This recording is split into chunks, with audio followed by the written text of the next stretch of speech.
Alipur British বিপ্লবীরা কারাগারে।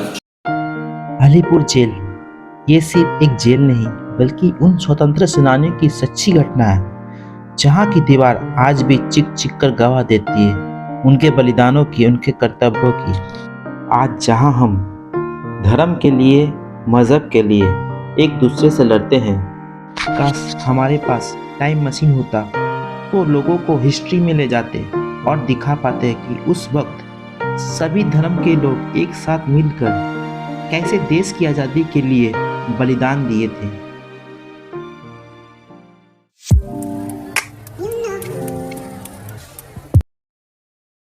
Hello दोस्तों, तो मैं अभी अलीपुर जेल म्यूजियम में हूँ जहाँ की एंट्री फ़ी की बात की जाए 30 रुपये। और हाँ, ये मंगलवार से रविवार तक खुला रहता है। सुबह 11 बजे से शाम को 5:30 तक खुला रहता है। और इसकी अगर लाइटिंग एंड साउंडिंग शो की बात की जाए, जिसके लिए आपको अलग से 100 रुपये देने पड़ेंगे और ये शाम को 6 बजे और एक 7 बजे होता है। तो सबसे पहले हम जहाँ फांसी दी जाती है पहले उस जगह जाएंगे।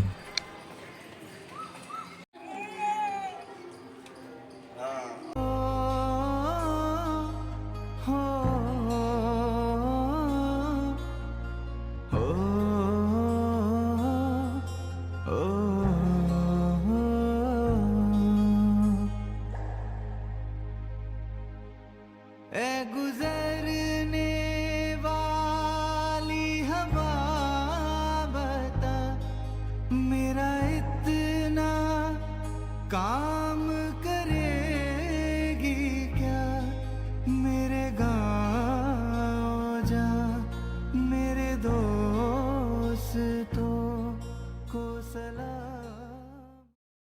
यहाँ पर किनको कब फांसी दी गई थी, उनका नाम और वो ईयर दिया हुआ है यहाँ पे।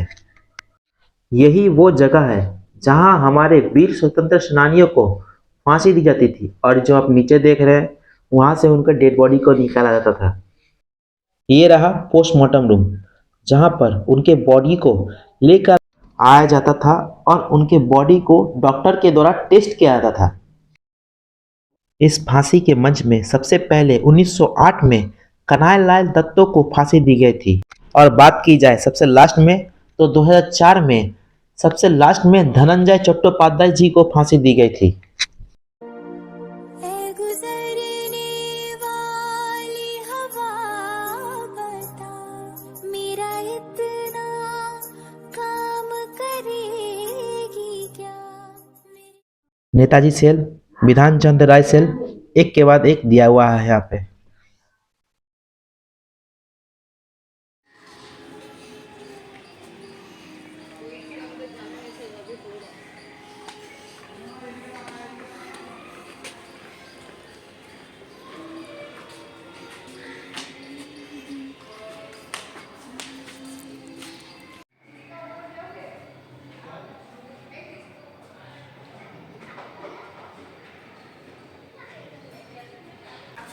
हमारे पश्चिम बंगाल की द्वितीय मुख्यमंत्री डॉक्टर विधान चंद्र राय, जो 5 सितंबर 1930 से लेकर 16 जनवरी 1931 तक इस जेल में थे। ये रहा और एक सेल जहाँ पे बहुत ही घना अंधकार है। इसका कारण कुछ नहीं, कैदियों को अंधकार रूम में रख के उनको सजा देना था।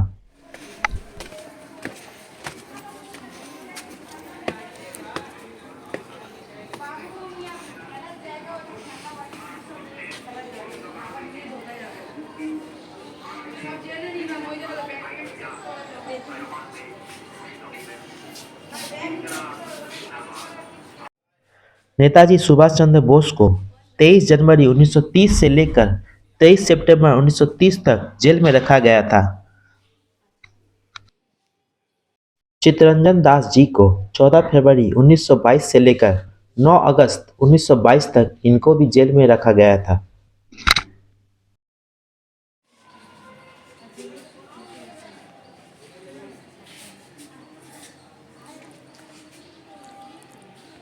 ये रहा नेहरू सेल। ये रहा नेहरू जी की बेटी इंदिरा गांधी, जो नेहरू जी से मिलने के लिए आती थी हर 15 से 20 दिनों के अंदर। और उनसे बातें भी क्या करती थी 15 से 20 मिनट तक।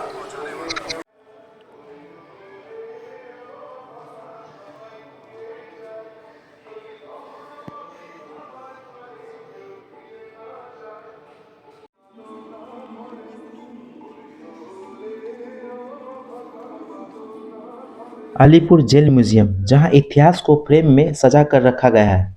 पंडित जवाहरलाल नेहरू, ऋषि अरविंदो, नेताजी सुभाष चंद्र बोस और विधान चंद्र राय उनके प्रमुख हस्तियों में से थे जिन्हें गिरफ्तार किया गया था और यहाँ रखा गया था। संग्रहालय में भारतीय स्वतंत्रता सेनानियों की मार्मिक कहानियां शामिल हैं। ये रहा पुलिस म्यूजियम। यहाँ पे तरह तरह के बंदूक हथियार रखे हुए हैं। चलिए मैं आपको आगे दिखाता हूँ। अभी और भी सारे पिस्तौल रखे हुए हैं, छुरी चाकू सब रखा हुआ है। मैं आगे आपको और दिखाऊंगा धीरे धीरे करके।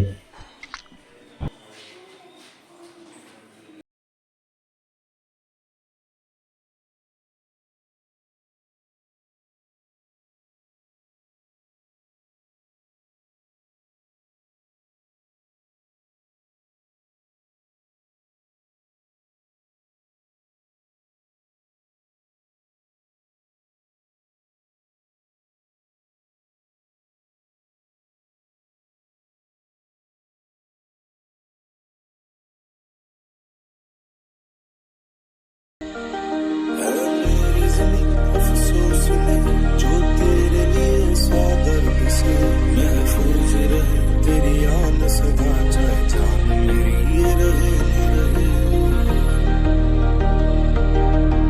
मेरी ज़मीं महबूब मेरी, मेरी नस नस में तेरा इश्क बहे, फीका ना पड़े कभी रंग तेरा जिस्मों से निकल के खून कहे।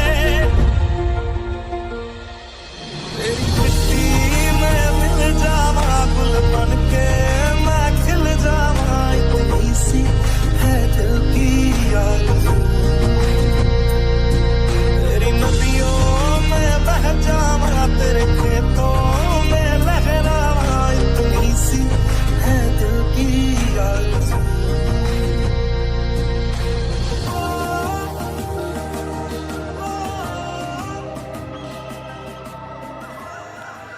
जेल म्यूजियम के बीच में रखा गया एक बम, जो मानिकतल्ला बम के मामले में यूज़ किया गया था, उस बम का एक स्ट्रक्चर ये रहा, काफ़ी बड़ा। यही है वो वॉच टावर, जहाँ से कैदियों पर नज़र रखा जाता था चारों तरफ से। अभी हम ऊपर की तरफ जा रहे हैं। देखिए ये अंदर का नज़ारा है वॉच टावर के।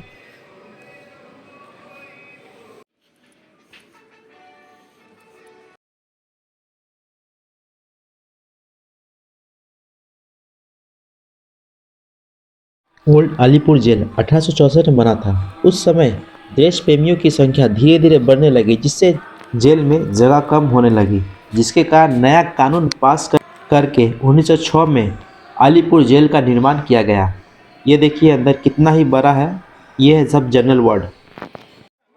सेल नंबर 5 के सामने प्रतिध्वनि नामक एक गैलरी है, जो अभी हाल ही में तैयार किया गया है। इस गैलरी के अंदर एक शो हो रहा है, मैं आपको वो शो दिखाऊंगा। उससे पहले अलीपुर जेल के विभिन्न इतिहास चित्र के माध्यम से पेश किया गया। देखिए आप भी सिक्कों में किस तरह से वर्णन किया गया। 5 के 10 के सिक्के इस तरह से रखे गए हैं सजाकर।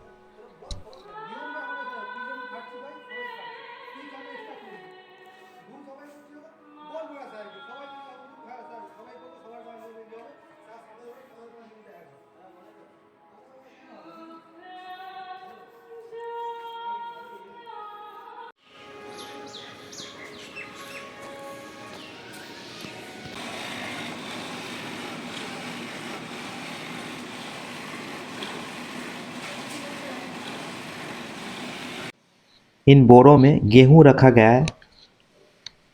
ये सारा गेहूं रखा हुआ है। आप इस जगह आओ तो अपने फेस को इस स्क्रीन के सामने रखो, तो आपकी शक्ल उस समय के स्वतंत्र सेनानी की शक्ल से मैच करवाता है। देखिए जैसे मेरा बना था।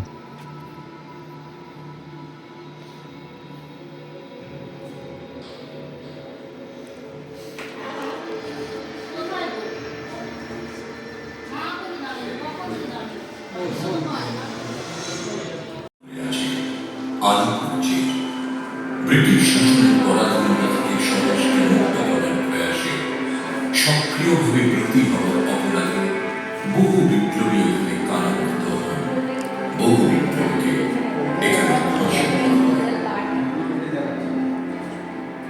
বিদেশ থেকে পড়াশোনা করে ভারতে ফিরে অরবিন্দ ঘোষ ভারতের স্বাধীনতা সংগ্রামকে ঘনিষ্ঠভাবে জেনেছিলেন, বুঝেছিলেন, বহু পরিকল্পনা রচনা করেছিলেন।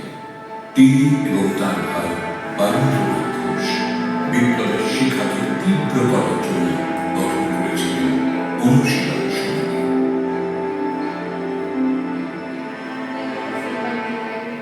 যুবকেরা এখানে শরীর চর্চার অনুশীলন করার জন্য আসত, কিন্তু আসল উদ্দেশ্য ছিল ব্রিটিশ সরকারের বিরুদ্ধে অভিযান চালানোর পরিকল্পনা বাস্তব।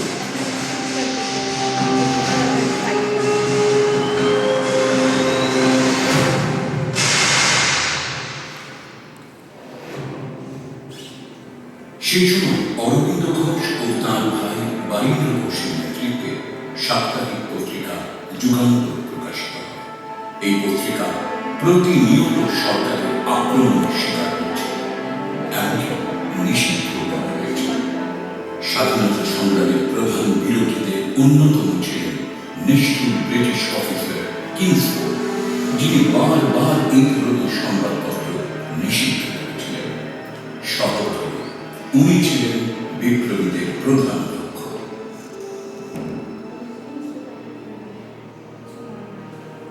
দুই বিপ্লবী ক্ষুদিরাম বোস এবং প্রফুল্ল চাকি কিংসফোর্ডকে বোমা মেরে উড়িয়ে দেওয়ার চেষ্টা করেছিলেন, কিন্তু তারা ব্যর্থ হন। ব্রিটিশের হাতে ধরা পড়ার আগে দেশপ্রেমিক প্রফুল্ল চাকি আত্মহত্যা করেন। 19 বছর বয়সী যুবক ক্ষুদিরাম বোস ব্রিটিশের হাতে ধরা পড়েন। বিচারে তার ফাঁসি। ব্রিটিশরা অভিযান চালিয়ে অনেক সক্রিয়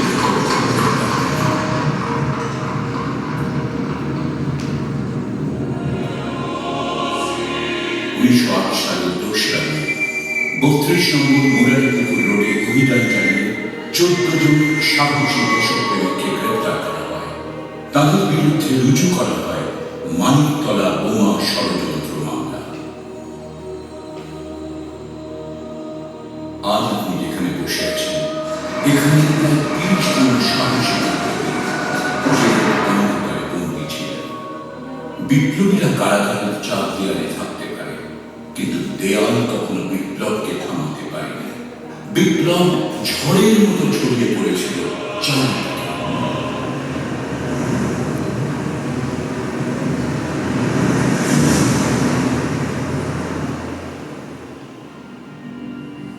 বিপ্লবীদের জেল ভাঙার পরিকল্পনা ছিল। এই উপলক্ষে কারাগারের মানচিত্র তৈরি করা হয়েছিল। 23 নম্বর ওয়ার্ডে উত্তরের প্রাচীরে একটি পাটের গুদাম এবং রান্নাঘর ছিল। উত্তরের প্রাচীর থেকে বন্দীদের যাওয়ার পথ পরিষ্কারভাবে প্রস্তাবিত ছিল, যেখান থেকে সহজে পালানো সম্ভব।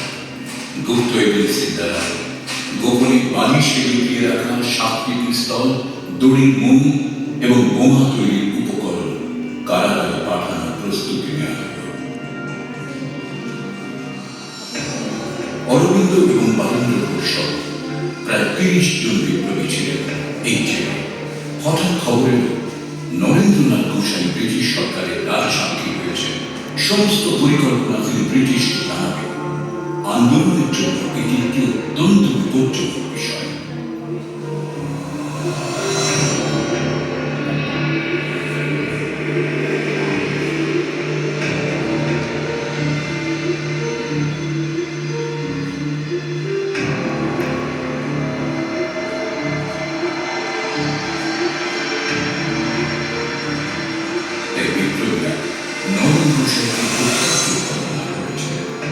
কানাইলাল দত্ত এবং সত্যেন্দ্রনাথ বসু নরেন গোস্বামীকে হত্যার উদ্যোগ নিয়েছিলেন। পিস্তল আনা হয়েছিল জেলে। কানাইলাল এবং সত্যেন্দ্র সরকারি সাক্ষী হওয়ার ইচ্ছে প্রকাশ করলেন, কিন্তু শর্ত নিয়ে তার আগে তারা একবার নরেন গোস্বামীর সঙ্গে দেখা করবেন। 1908 সালের 31 অগস্ট নরেন গোস্বামী তাদের সঙ্গে দেখা করতেন। তার শরীরে গুলির তাকে শেষ করে দেওয়া হবে। বিচারে কানাডার দত্ত ও সত্যেন্দ্রনাথ বসু ফাঁসি। দুজনের বিপ্লবের চেতনা ছিল এতই প্রবল যে এই দুঃসাহসী বিপ্লবীদের মুখে একটি শব্দ আসে।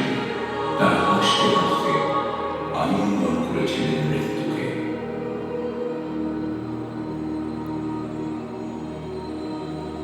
মানবতলা বোমা ষড়যন্ত্র মামলায় অনেক বন্দীকে কারাগারে পাঠানো হয়েছে। অনেককে প্রথমে মৃত্যুদণ্ড দেওয়া হয়েছিল, পরে তা কারাগারে পাঠানো এবং অন্যান্য শাস্তিতে রূপান্তরিত করা হয়েছিল। অরবিন্দ ঘোষের মামলায় রয়েছিলেন প্রখ্যাত আইনজীবী চিত্তরঞ্জন দাস।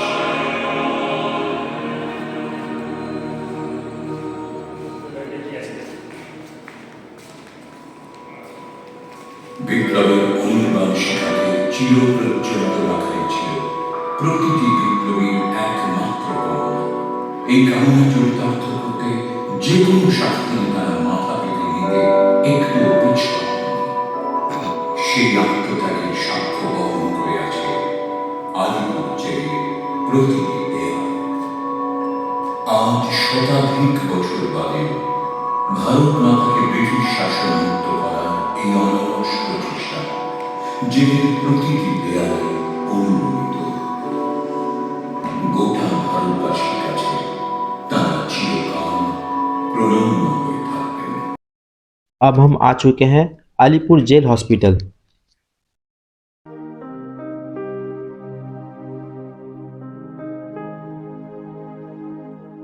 दिनेश गुप्ता द्वारा व्यवहार किया गया था बंदूक, जिसका स्ट्रक्चर ये सामने रखा है। देखिए कितना बड़ा स्ट्रक्चर है इसका। यहाँ पर आके आप दोपहर का लंच भी कर सकते हैं। यहाँ तरह तरह के आइटम है, आप मेनू में देख सकते हैं। ये देखिए अंदर कितना ही साफ सुथरा है। आप भी यहाँ आकर दोपहर का लंच कर सकते हैं।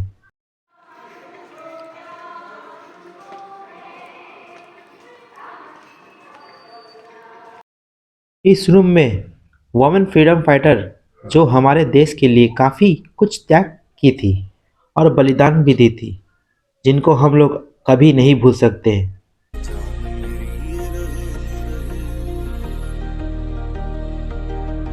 मेरी ज़मीं महबूब मेरी मेरी नस नस में तेरा इश्क बहे, फीका ना पड़े कभी रंग तेरा जिस्मों से निकल के खून कहे।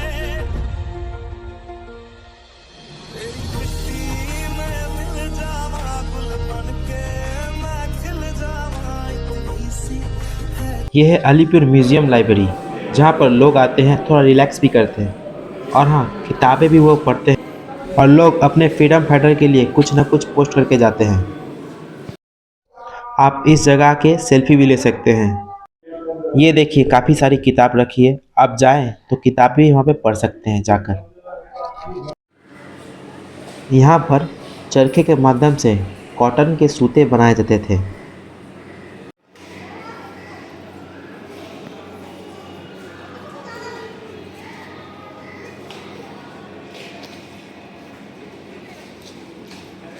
इस जगह शायद चूल्हे रखे हैं जिनमें खाना बनाया जाता था। 2 चूल्हा रखा हुआ है यहाँ पर, इसमें खाना बनता था शायद।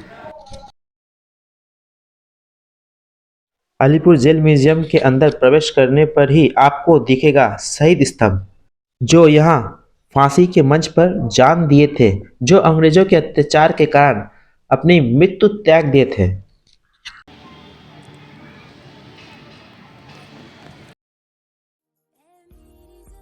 महबूब मेरी नस नस में तेरा इश्क बहे, फीका ना पड़े कभी रंग तेरा जिस्मों से निकल के खून कहे। है मेरी ज़मीं अफसोस नहीं जो